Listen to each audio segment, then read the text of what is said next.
हिमगिरी के उत्तुंग शिखर पर बैठशिला की शीतल छां एक पुरुष भीगे नैनों से देख रहा था प्रलय प्रवाह। नीचे जल था, ऊपर हिम था, नीचे जल था, ऊपर हिम था। एक तरल था, एक सघन, एक तत्व की ही प्रधानता, उसे कहो जड़ या चेतन। दूर दूर तक विस्तृत था हिम, स्तब्ध उसी के हृदय समान। दूर दूर तक विस्तृत था हिम, स्तब्ध उसी के हृदय समान। नीरवता सी शिलापटल से टकराता फिरता पवमान। यह कविता है कामायनी की। कामायनी का वो सर्ग जो चिंता का विषय बनाता है। चिंता के इस सर्ग का जितने लोगों ने जिस तरीके से पढ़ा, उतने लोगों ने उस तरह से व्याख्यायित किया। मैं आपको स्पष्ट कर दूं कि किसी भी घटना को अगर देखना है तो उसको उसी दिन की घटना के परिप्रेक्ष्य में देखा जाता है। उसके तमाम तरीके हो सकते हैं व्याख्या करने के, लेकिन व्यवस्था ये कहती है कि जो घटना जिस दिन हुई है उसको उसी संदर्भ में देखना चाहिए। किसकी जिम्मेदारी थी, किसके बारे में क्या उचित निर्णय होना चाहिए था, यह जरूर तय करना चाहिए।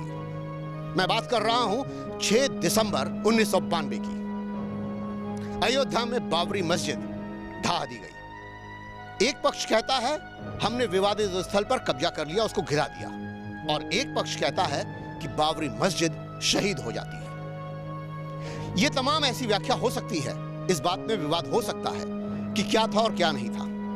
लेकिन सुबह 11 बजे जो हुआ, मैं उसकी व्याख्या आपके सामने कर रहा हूं। उस बात को इसलिए कह रहा हूं क्योंकि जो उस समय आला अधिकारी वहां मौजूद थे, उन्होंने जो देखा, सुना और पाया, उसकी बात, उसकी वानगी मैं आपको सुनाने जा रहा हूं। घटना है सुबह 11 बजे की शुरुआत के साथ। 6 दिसंबर को एडीएम सिटी जो वहां उस समय मौजूद थे, उनकी वानगी, उन्हीं की जबानी मैं बात कह रहा हूं। नाम बाद में लूंगा, लेकिन फिर भी मैं आपको बता रहा हूं कि हुआ क्या था।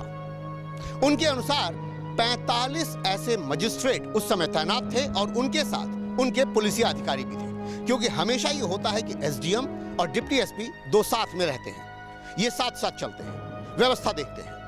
लगभग 2.25 लाख से 2.5 लाख लोग वहां इकट्ठे थे, जहां ठीक रामलला का जन्मस्थल है और उसके सामने एक मंच बना हुआ था जो लगभग वहां से 500 या 600 मीटर दूर था। ऐसी स्थिति कैसे हुई, क्या हुई, क्यों हुई, यह सवाल है। महत्वपूर्ण बात यह है कि उस समय कोर्ट का यह निर्देश था शांतिपूर्ण ढंग से कार सेवा की जाएगी। हुआ क्या? शांतिपूर्ण ढंग से कार सेवा करने के आधार पर हर जिले से कुछ जत्थे, कुछ संख्या में लोग वहां से निकल करके पहुंचे। यह जिम्मेदारी बनती है उन जिला अधिकारियों की, उन एसडीएम्स की, उन जिलों की, उन अफसरों की जो ये देख रहे थे कि जत्थे छोटे छोटे टुकड़ों में उधर की तरफ बढ़ रहे थे, जो विवादित स्थल की तरफ अपने कार सेवा देने के लिए पहुंच रहे थे। जल और बालू से वहां पर कार सेवा की जा रही थी। अब व्यवस्था सुनिएगा। व्यवस्था यह कहती है कि जब संख्या बढ़ रही थी तो उस समय के जिला अधिकारियों के दिमाग में यह बात क्यों नहीं आई कि वहां संख्या इतनी ज्यादा ना होने पाए जिसे बाद में कंट्रोल करना मुश्किल हो जाए। क्योंकि उससे ठीक पहले एक आरोप मुलायम सिंह पे लग चुका था, गोली चलवाने का कार सेवकों पर। वो भी गड़बड़ था, वो भी गलत थी। लेकिन व्यवस्था तो आपको ही करनी है। जिला अधिकारी आप ही हैं, पुलिस अधिकारी आप ही हैं, एसएसपी आप ही हैं। तो देखना तो आपको ही पड़ेगा कि यह व्यवस्था ऐसी ना होने पाए कि वो गड़बड़ होने लगे। और ऐसी सिचुएशन वहां पर जब हुई, आप ये महसूस करिए कि 2.25 लाख लोगों को एक साथ मजबूत तरीके से आप कैसे कंट्रोल कर पाएंगे। तो निश्चित तौर पे पहले स्पष्ट ये तरीका होना चाहिए कि वहां वो लोग इतनी संख्या में इकट्ठे ना होने पाए। लेकिन ये हुआ नहीं। घटना हुई और करीबन 12 बजे के आसपास जो विवादित ढांचा था वो ढह गया। अब इस पर आरोप चाहे जिसके लगे, कहे चाहे कोई भी, ये भले ही बात हो कि सारे लोग बरी कर दिए गए हों जितने भी उसमें आरोपित थे, लेकिन फिर भी मैं ये बात कहूंगा कि यह व्यवस्था बिगाड़ की थी, ना कि बनाने की थी। अब बात आती है उस समय के मुख्यमंत्री कल्याण सिंह की। तत्कालीन मुख्यमंत्री कल्याण सिंह, अब जो कि दिवंगत हैं, मैं उन्हीं की बात कहना चाह रहा हूं। उन्होंने खबर लेनी चाहिए कि एक्चुअली घटना हुई क्या। पता यह चला कि विवादित ढांचा गिरा दिया गया है। अब प्रशासनिक हलके में उथल पुथल होना तय था। लाजमी था कि बहुतों का ट्रांसफर होना था, बहुतों को सस्पेंड होना था, और यह हुआ भी। डीएम और एसएसपी सस्पेंड कर भी दिए गए। तमाम अधिकारी वहां से ट्रांसफर करने के ऑर्डर निकल गए। शाम होते होते पूरे देश में यह खलबली मच गई। चूंकि इलेक्ट्रॉनिक मीडिया उस समय नहीं था, ज्यादातर खबरें ऑल इंडिया रेडियो के मार्फत आती थी। बीबीसी इस पर निगाह बनाए हुए था और इन संदर्भों में यह बात स्पष्ट कर दी गई शाम को 6:30 बजे कि यह ढांचा गिर गया है और ऐसी स्थितियां पैदा हो गई हैं। उसका नतीजा यह निकला कि पूरे देश में मैं आपको स्पष्ट कर दूं, पूरे देश में बवाल होना लाजमी था।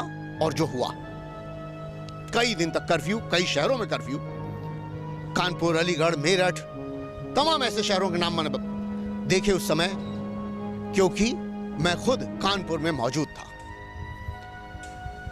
इसके बाद क्या होता है? इसके बाद यह होता है कि शाम तक होते होते कल्याण सिंह जी की सरकार बर्खास्त कर दी जाती है, जो होनी भी चाहिए थी, क्योंकि जिम्मेदारी तो सीधे तौर पे कल्याण सिंह की ही बनती थी। एक प्रशासनिक अधिकारी, एक ताकतवर मुख्यमंत्री कैसे काम करना चाहिए, यह सवाल उठना लाजमी था। घटना के लिए मैं जिम्मेदार किसको ठहरा रहा हूं, क्यों कह रहा हूं? यह बात इसलिए मैं कह रहा हूं कि जो उस समय के मुख्यमंत्री कल्याण सिंह जी थे, उनका अब देहांत हो चुका है। और इस संदर्भ में एक कार्टून निकलता है जिसमें यह बात दिखाई जाती है या दर्शाई जाती है कि एक रास्ते से श्री राम और लक्ष्मण जा रहे हैं, दूसरे रास्ते से गमन कर रहे हैं कल्याण सिंह जी, जो स्वर्ग की तरफ जा रहे हैं। और यह कहा जा रहा है कि राम लक्ष्मण से यह कह रहे हैं कि जाके उस योगी को, उस कर्म योगी को प्रणाम करो। वो इसलिए क्योंकि उसने अपने कर्म के लिए सत्ता की चिंता नहीं की। बात सिर्फ इतनी है कि कल्याण सिंह के दूसरे बहुतेरे काम हैं जिसके लिए उन्हें बेहतर और अच्छा प्रशासनिक ठहराया जा सकता है। और मैं ये इसलिए कह रहा हूं क्योंकि जब आप नकल माफियाओं की बात देखते हैं, जब आप ये देखते हैं कि किस तरीके से पेपर लीक होते हैं, इन सब पर बहुत कड़े कानून कल्याण सिंह जी ने बनाए थे और वो कानून बड़े कारगर हुए थे इस बात को लेकर के कि पढ़ाई की व्यवस्था दुरुस्त हो रही है। मैं हमेशा कहता हूं कि अधिकारियों के जो असली काम होते हैं वो यही होते हैं। और इस पर स्पष्ट कर देना चाहता हूं कि एक मुख्यमंत्री का विशेष काम है प्रशासनिक व्यवस्था को ठीक से दुरुस्त करके बनाए रखना। इतने बड़े प्रदेश, उत्तर प्रदेश की बात हो रही है, जहां पर 25 करोड़ जनसंख्या है इस समय, उस समय भी लगभग 19 करोड़ जनसंख्या थी, देश का सबसे बड़ा प्रदेश। और उसमें अगर व्यवस्था बिगाड़ होगी तो उस प्रदेश का क्या हाल होगा, क्या हश्र होगा, यह बहुत साधारण तरीके से समझा जा सकता है। हो सकता है कि उन्होंने सारी जिम्मेदारी लेते हुए अधिकारियों को बचाया हो सकता है कि उन्होंने अपनी सरकार जाने की चिंता न की हो, लेकिन यह होना नहीं चाहिए था। बहुत स्पष्ट है कि एक मुख्यमंत्री की जिम्मेदारी बनती है कि देश में या प्रदेश में इस तरह का बवाल न उठे, उसको रोके जाने के सारे कवायद करने चाहिए थे। ऐसा कई बार हुआ, चाहे वो दिल्ली के दंगे रहे हों, चाहे वो गोधरा के रहे हों, चाहे वो 1984 के ही दंगे क्यों ना रहे हों। इन सब की जिम्मेदारी सरकारों की होती है। देश को यह समझना होगा, चेतना होगा। मैं इसी बात को ताकीद करते हुए आगे की बात रख रहा हूं कि कल्याण सिंह जी के बारे में जब आप ये कहते हैं कि ऐसा करने वाले व्यक्ति वो अकेले थे, तो आप भूल जाते हैं कि यह सही बात नहीं है।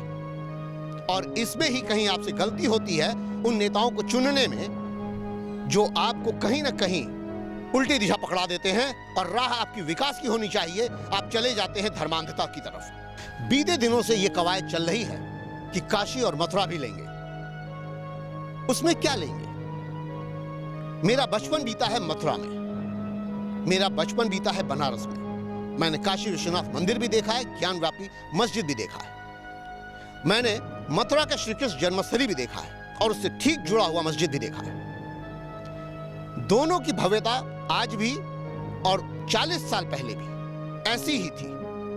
इतने ही भव्य मंदिर बने हुए हैं। फिर क्या चीज आप वहां बनाने वाले हैं और किस चीज के बारे में आप विचार कर रहे हैं, यह जरूर सोचना चाहिए। क्योंकि ऐसी किसी भी बात से, कुछ भी कहने से देश के भीतर जो बेसिक दो धर्म हैं जिनमें विवाद लगातार 1947 ही नहीं उसके पहले से चला आ रहा है, जहां बार बार जिन्ना की बात आती है, जहां बार बार नेहरू की बात आती है, जहां बार बार हिंदू मुस्लिम की बात आती है, इस व्यवस्था की बिगाड़ से बचना चाहिए। मैं ये बात स्पष्ट तरीके से फिर से एक बार कहना चाहता हूं कि ये जिम्मेदारी जितनी उन नेताओं की है उतनी हमारे मतदाताओं की भी है। अपने देश के सारे ही मतदाता इस बात को ध्यान में रखना चाहिए उन्हें, और उन्हें रखना होगा कि इस तरह का बिगाड़ दोबारा न पैदा हो। मैं हूं हरिकेश कुमार सिंह, आप देखते रहिए राजपथ टीवी, सबसे पहले भारत।